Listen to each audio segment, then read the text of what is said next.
And you talked about AI.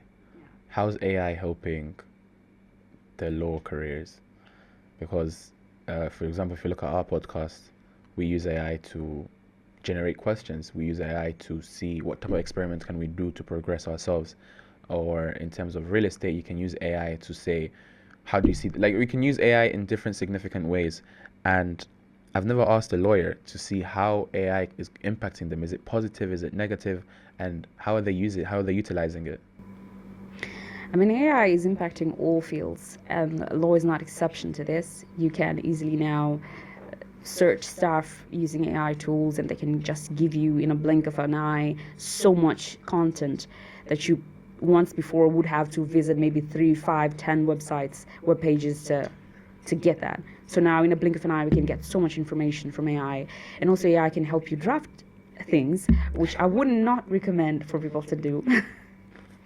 Can help you create documentation and all that kind of stuff. I wouldn't advise people to do that because we still are testing the waters with AI. We still cannot guarantee a 100% accuracy. The AI tools are still learning most of the things, and we're putting in and teaching the systems. So basically, I wouldn't say that people should rely on the AI tools 100%, but I'm saying that they are helping us. But I would also advise people to just confirm if you get some sort of information, try to reconfirm it from the actual sources. But yeah, I think in the future, once the AI systems and tools are quite advanced, something tangible could be said in terms of how AI is actually impacting the sphere. Some institutions, I understand that they have already drafted AI rules. For example, in ADR, alternative dispute resolution, some institutions have already drafted, of course not in Tanzania, have already drafted rules in terms of how AI is supposed to be procedurally governed. Yeah. And so to avoid some issues that I've just said here would come from AI. And so, yeah.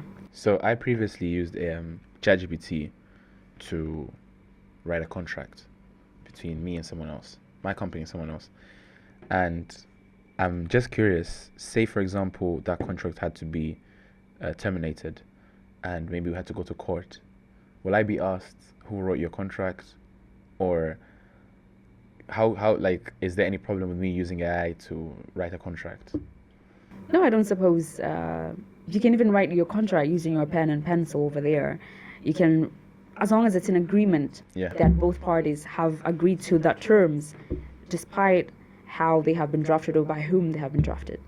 I don't think there will be a court of law unless if there will be an issue of interpretation and they are seeking to understand what a particular text means and you cannot tell them. So maybe they could ask you who actually drafted. Maybe they can come as a witness, but not the norm. And so as long as it's whatever is written in there is what parties have agreed to and signed, and that's it. Okay. Now your career sounds exciting. We talked behind the camera and you said you went to America, Netherlands, and you've done all of this by funding yourself. But there's a lot of opportunities that come with it. And we also talked about how Tanzanians just expect to do something and to be paid for it. Now, what is your message to the people that, even the students that are watching this right now, that say that I'm not going to do anything unless I'm paid? Or there's this misconception that I'm studying for 4 years, but as soon as I'm done, if I'm not paid 3 million, I'm not working. What do you have to say to these people? How to say, in any profession, law and other professions as well, it's an investment.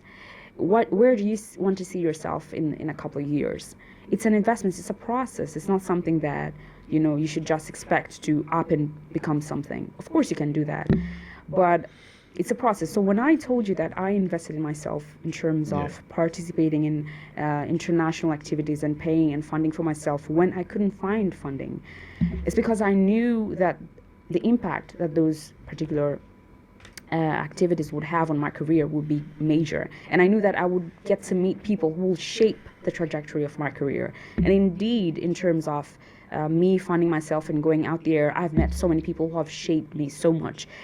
So much has happened in my career because of those little things that I did for myself, the savings that I saved in my undergrad and made myself travel somewhere. I met so many people who indeed recommended me to some other things and made me go there again and get other things and get other things. And so that has really helped me tremendously. So it's like a trickle down effect that one decision can have in terms of the rest of your career. So I would really advise, people, whether you're a young person, older person, whoever, it's just the principles of life that if you want to get something, you shouldn't wait someone to give you something for you to get that something. You can do it yourself and then, have a plan how this particular thing is going to, in the long run, profit me.